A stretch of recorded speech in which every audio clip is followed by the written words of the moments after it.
कभी सोचा है कि ये जो समय है ये सीधा नहीं बल्कि गोल घूमता है, एक चक्र की तरह।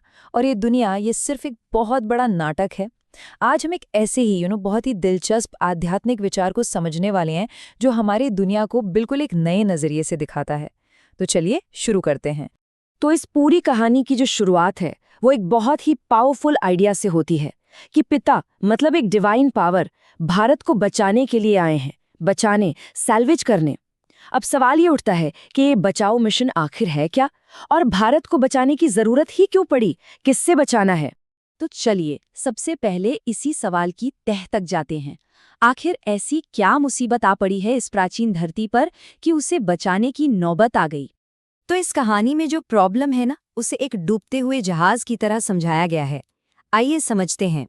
देखिए, सबसे पहले तो एक बात साफ कर लेते हैं, यहाँ भारत का मतलब सिर्फ एक देश, एक ज्योग्राफिकल लोकेशन नहीं है। इस ज्ञान के अनुसार भारत वो अविनाशी भूमि है जो कभी इसी धरती पर स्वर्ग हुआ करती थी। जी हाँ, आपने सही सुना, स्वर्ग कहीं आसमान में नहीं बल्कि यही इसी जमीन पर था। तो एक तरफ था इसका सुनहरा अतीत और दूसरी तरफ है आज का संकट।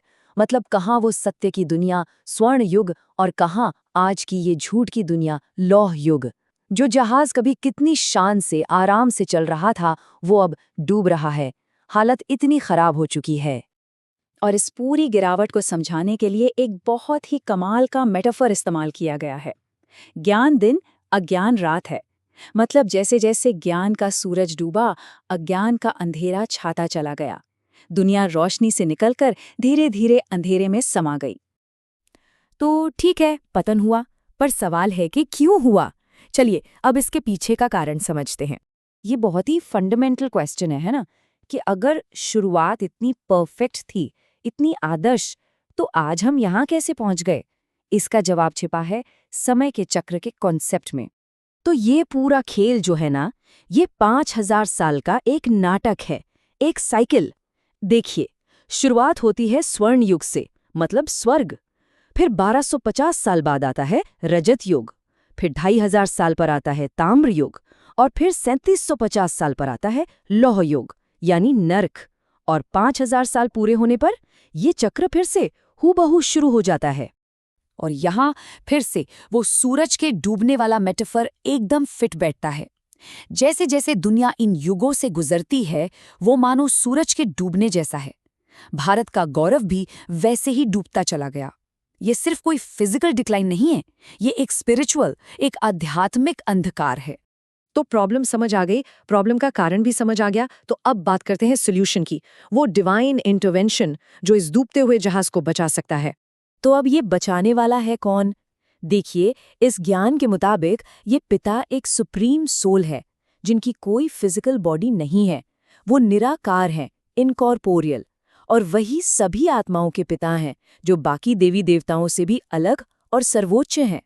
यहाँ पर कंफ्यूजन ना हो, इसलिए कुछ मुख्य किरदारों के रोल को समझना जरूरी है।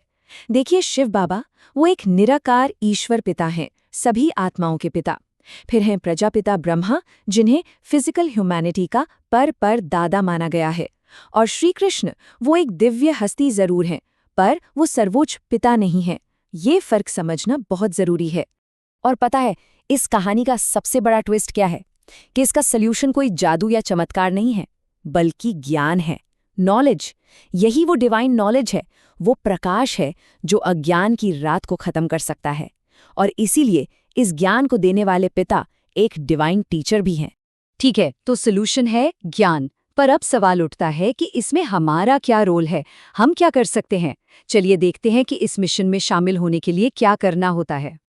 और ये सवाल ना इस बड़ी बड़ी कॉस्मिक फिलॉसफी को हमारी रोज की जिंदगी से जोड़ देता है।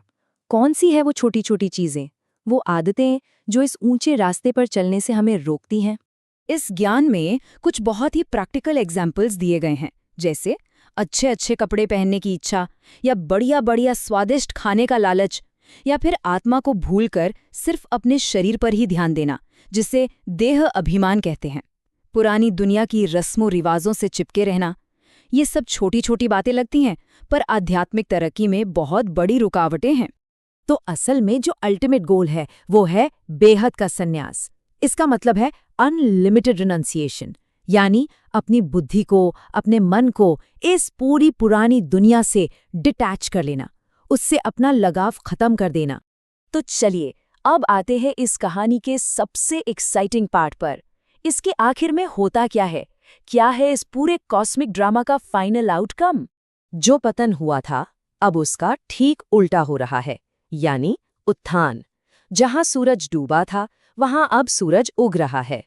जो जहाज डूब रहा था उसे अब बचाया जा रहा है। मतलब दुनिया का पतन खत्म और स्वर्ग की फिर से स्थापना हो रही है। और यहाँ एक और बहुत ही माइंड बेंडिंग बात सामने आती है।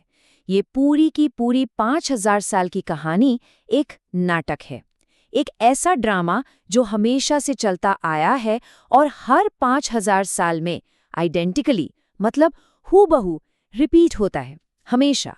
तो ये पूरी बात हमें एक बहुत बड़े सवाल के साथ छोड़ जाती है। अगर ये 5000 साल का एक नाटक है जो बार बार एक जैसा ही दोहराया जाना है, तो फिर इस दुनिया के चक्रों में हमारा किरदार क्या है? हम क्या भूमिका निभा रहे हैं? ये एक ऐसा सवाल है जो सच में सोचने पर मजबूर कर देता है ना।